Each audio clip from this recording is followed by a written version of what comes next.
Hey guys, how you doing today? So what I'm going to be doing here is just a quick rundown of what I'm doing.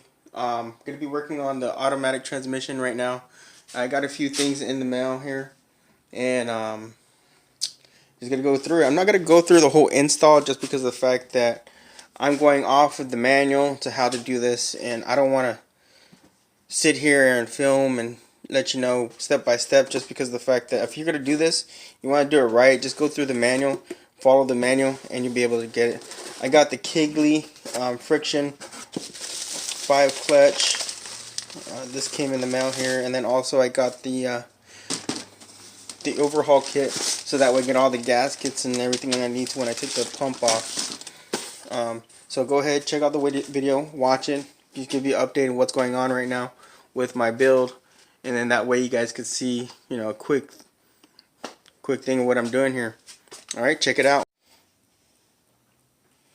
Alright, so what I'm going to do is just a quick know-how. Pretty much what you do is you take off these bolts right here, and what I'm going to do is I'm going to be taking off these bolts and just showing you where you put in your 2 bolts to take off the oil pump and how I did it for myself. They make specialty tools that you can buy through Mitsubishi and through transmission places, and this is just how I did it. Other people do it different ways. I found it easier this way, and you could probably do it this way as well.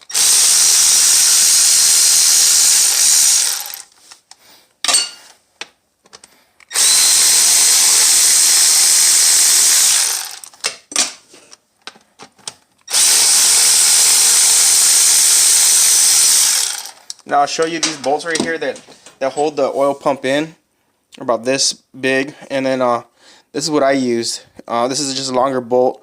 I don't exactly remember where I got these bolts, but I did get these bolts from somewhere else. Probably a suspension bolt or something, but they go right in, and you can just put them in, throw them in there. And I use one on each side, so I use this one on this side, and then I'll have this one over here I use on this side. And a lot of people, what they'll do is they'll run a chain across and yank on it, but honestly it's not even that serious. I got it off pretty easily. Just put it in there, and you can just yank on one side,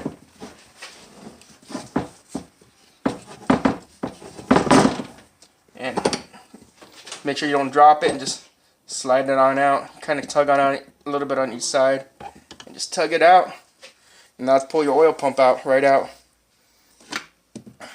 And then what you'll do is you'll end up replacing the gasket on this side of the oil pump. On this side of the oil pump. And then there's a front clutch assembly.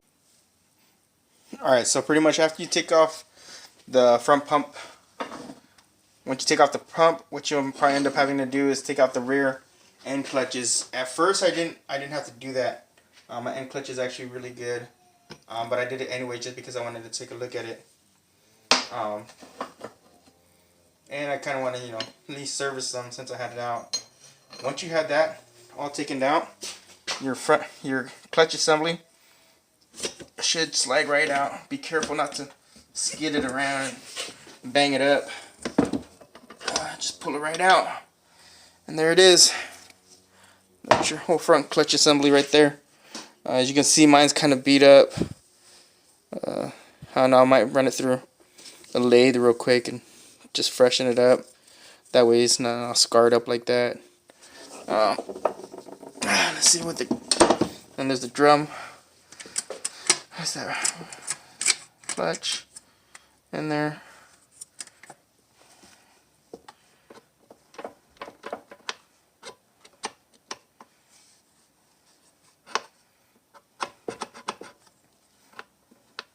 Set the brake, drum brake, or whatever. So, once you get that out, that's pretty much what it looks like. And there's really not that much moving parts. I mean, there is a lot of moving parts, but it's mostly just seals and gaskets. Nothing really solid parts that you really have to change out besides the clutch assembly. Once you do that, you're going to have to separate this clutch assembly And I've never really actually disassembled one, so this is gonna be my first time taking this piece apart. Once I get it apart, I'll show you how I did it. Well, I'm gonna go over something that I've done with my automatic transmission here. While I was trying to take this apart here and get it all rebuilt for the forward clutch, I did something that was probably, I did not know what I was doing here. It was the first time I ever taken it apart. The first time I've ever taken an automatic transmission apart like this.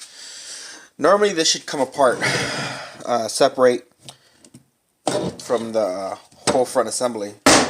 But for some reason, my forward drum was getting stuck. So as I was told to at least tap on the teeth and this should slide forward. Well, I tapped on the teeth.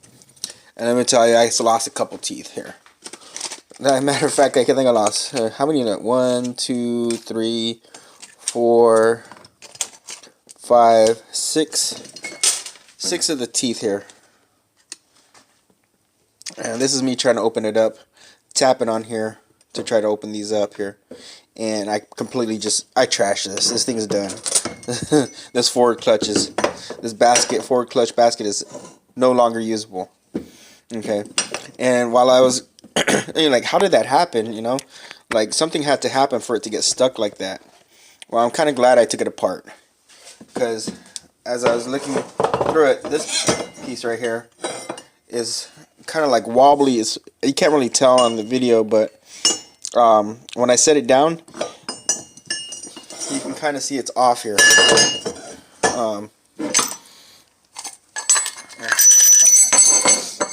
This piece right here, it's not straight. It's kind of wobbly. Even when I roll it, it kind of wobbles. I don't know if that has something to do with it getting, that's why it's so stuck on the drum, but this thing is definitely bad. So what do I do? You know, what do I do? How do I replace this? Where do I go? You can't just go over to AutoZone and be like, hey, you know what, let me grab one of those forward drums, let me get a basket, let me get, you know, some clutches and washers. No, you can't do that. You can't just go and grab a bearing when you need it. So luckily for me, I knew somebody, he and Tran had one laying readily available.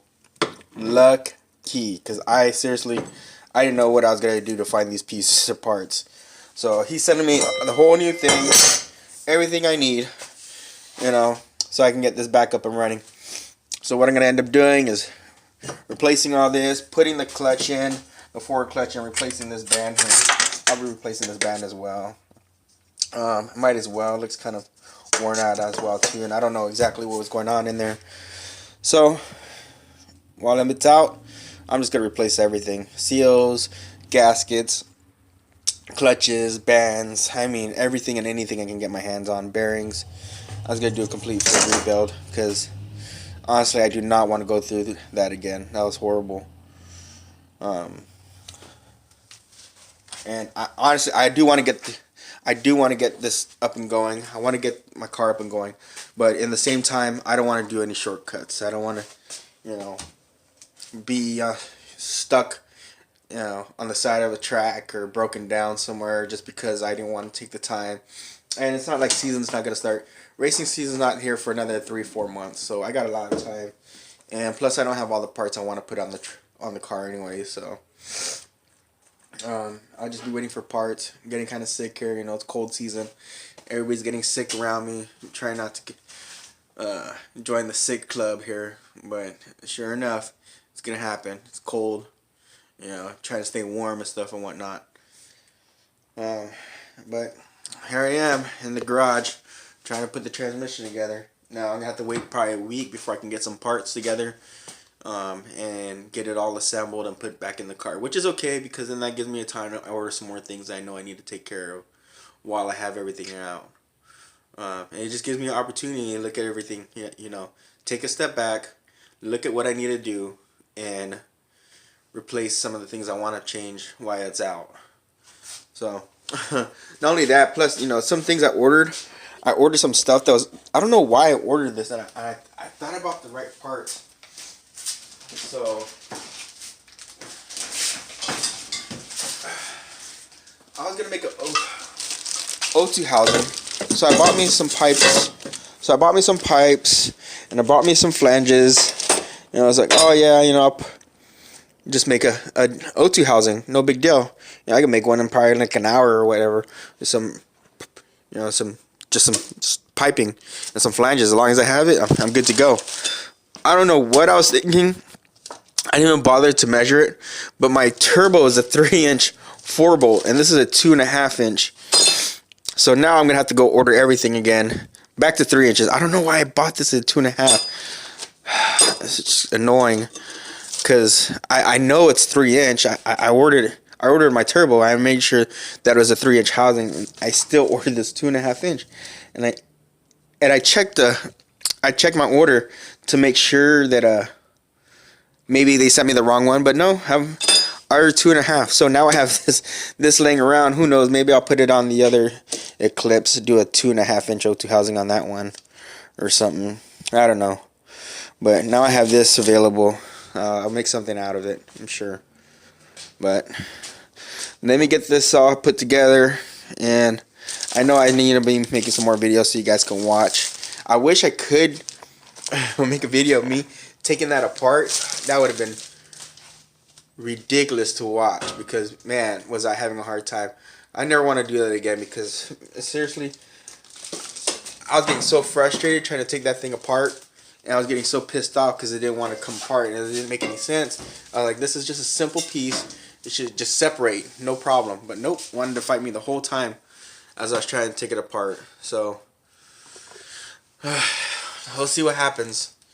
Hopefully I can get the pieces I need and get a couple more things I need to put on the car anyway. So works out good for me, works out good.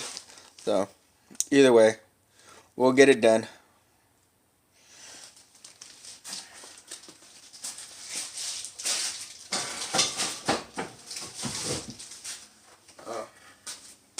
I honestly wish I had a bigger garage, so that way I could do a lot more things. Well, I could do a lot of things in my garage, but the only thing is I just feel like sometimes it's so cramped in my garage because it's only a 1-car garage. And I see a lot of guys, you know, they have 2-car garages, 3-car garages, and, you know, I'm just happy to have a 1-car garage. But it just, sometimes I feel like it's just so congested in here. I have so much things in here. And I keep a lot of, you know, my bandsaw, my stereo, my bench, you know, my toolbox. I even keep a creeper in here and a engine hoist and stuff like that. So it gets kind of packed in here.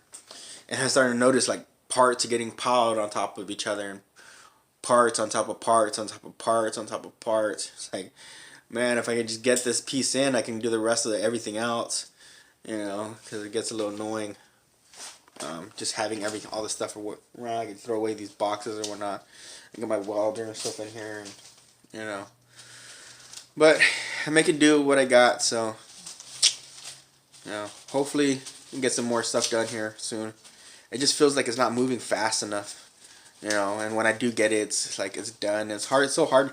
I don't know how people do it, where they film themselves, you know, working on the cars and stuff like that. And I can't do it. I can't just stop in the middle of working on something and then film and then stop.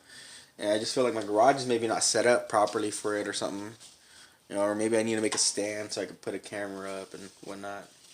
And maybe that'll help me out a little bit more on making good content and good videos, you know, that way you guys can have something to watch.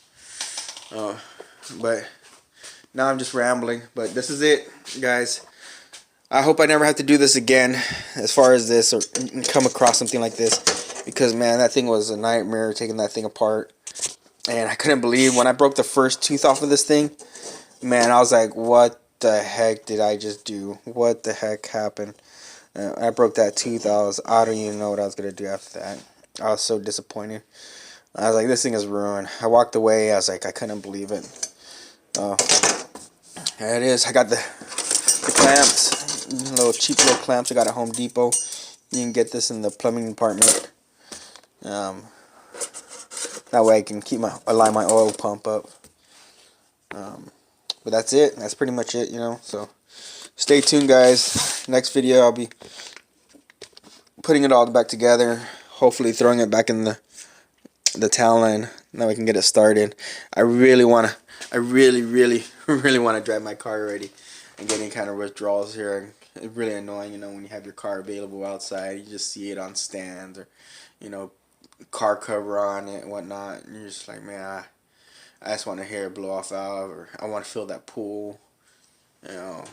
I want to launch it one time, but all in due time. So yeah, keep watching, check it out. You know, just like everybody says, you know, subscribe, like, check me out. All right, see you later.